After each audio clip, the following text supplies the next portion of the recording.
한국은행은 우리 금융불안 지수가 위기 단계에 진입했다고 밝혔습니다. 가장 큰 문제는 빚. 민간 부문의 빚은 3,593조 5천억 원, 우리 GDP 규모의 2.2배가 넘는 수준입니다. 고금리로 가계대출 증가세는 주춤했지만 기업 대출이 급증했습니다. 회사채 발행이 막히면서 기업들이 금융권에서 자금을 빌렸기 때문입니다. 가뜩이나 고금리에 돈줄이 말라붙은 상황에서 레고랜드 사태가 기름을 부었습니다. 주요국 통화 긴축 강화 등으로 금융시장 변동성이 확대된 가운데 우발적인 신용사건 가세로 일부 금융시장의 자금 중개 기능이 저하되면서 이런 상황에서 집값과 전셋값 하락은 뇌관이 될 수 있습니다. 한은은 지난 6월 말보다 집값이 20% 떨어질 경우 대출자 100명 중 5명은 자산을 처분해도 빚을 갚기 어려울 걸로 내다봤습니다. 또 전세 보증금이 10% 떨어지면 집주인의 11%는 금융자산을 처분하고도 돈을 더 빌려야 하락분을 세입자에게 되돌려줄 수 있고 그나마 이런 방법으로도 돌려줄 수 없는 집주인도 3.7%에 달하는 걸로 나타났습니다. 만약 전세 보증금이 30% 떨어지면 이런 집주인은 9%로 늘어납니다.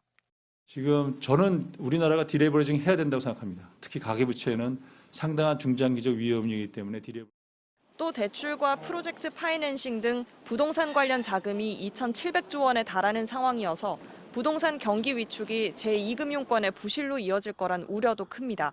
한은은 자산 가격 하락이 심해질 경우 일부 증권사와 저축은행, 보험사가 유동성 위기를 겪을 수 있다고 경고했습니다.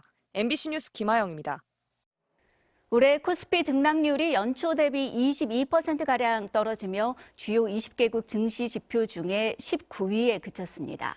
우크라이나와 전쟁 중인 러시아가 20위라는 점을 감안할 때 사실상 코스피가 가장 많이 하락했는데 부진한 반도체 산업 영향이 컸습니다. 김하영 기자가 보도합니다. 한국거래소에 따르면 올해 첫 거래일과 지난 20일 종가를 비교한 결과 코스피가 연초보다 22%가량 떨어졌습니다. G20 중에서 한국보다 하락률이 높은 나라는 러시아가 마이너스 40.4%로 유일했습니다.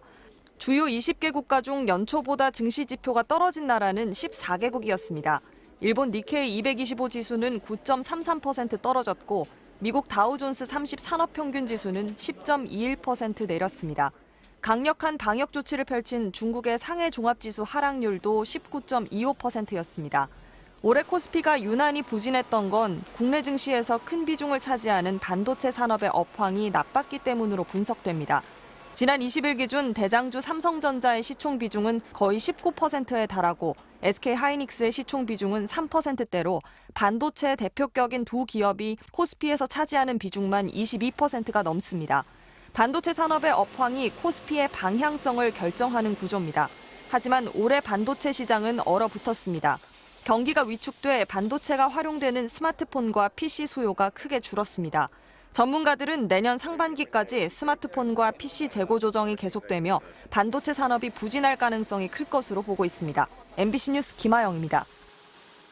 경기 침체에 빠질 수 있는 위기의 상황. 정부가 내년 경제 정책을 발표했습니다. 정부 해결책의 방점은 규제 완화와 감세에 찍혔습니다. 특히 부동산 관련 규제를 대폭 풀어서 대출은 확대하고 관련 세금은 낮추겠다는 겁니다. 돈을 더 쓰게 하겠다며 대체 공휴일도 늘렸습니다. 정부 발표 구체적 내용들을 김하영 기자가 전해드리겠습니다. 정부는 부동산 경착륙이 우리 경제 전반에 타격을 가할 위험 요소라고 보고 있습니다. 먼저 영상부터 보시죠. 부동산의 가격의 하락 속도가 사실 당초 생각했던 것보다 그 폭도 그렇고 속도도 이제 굉장히 빠르다는 거는 뭐 정부도 심각하게 인식을 하고 있고요. 그래서 부동산 관련 세금과 대출 규제를 대폭 풀기로 했습니다. 먼저 무겁게 매겼던 다주택자 취득세, 이렇게 절반 수준으로 깎아주고요. 2주택자 중과는 아예 없애기로 했습니다.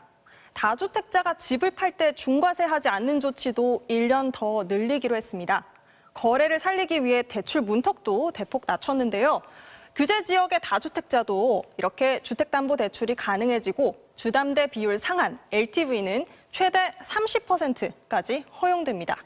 지난 정부 때 사라진 임대사업자 혜택도 되살아나는데요. 국민평수로 불리는 85제곱미터 아파트를 사서 세를 줄 수 있게 되고요. 아파트를 살 땐 면적에 따라 취득세를 최대 전액까지 감면해 주겠다는 방안도 내놨습니다. 기업 관련 대책을 볼까요? 내년 금융 지원은 역대 최대 규모인 360조 원으로 늘리고 기업 투자 금액의 10%까지 세액공제를 늘려주겠다고 밝혔습니다. 또 각종 규제를 풀어 기업들의 자유로운 경영 활동을 돕고요.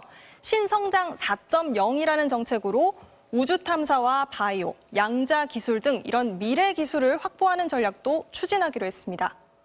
다만 전기요금은 많이 오를 것 같습니다. 한전의 적자를 더 방치하기 어렵다면서 정부가 전기요금을 내년부터 2026년까지 단계적으로 인상하기로 했습니다.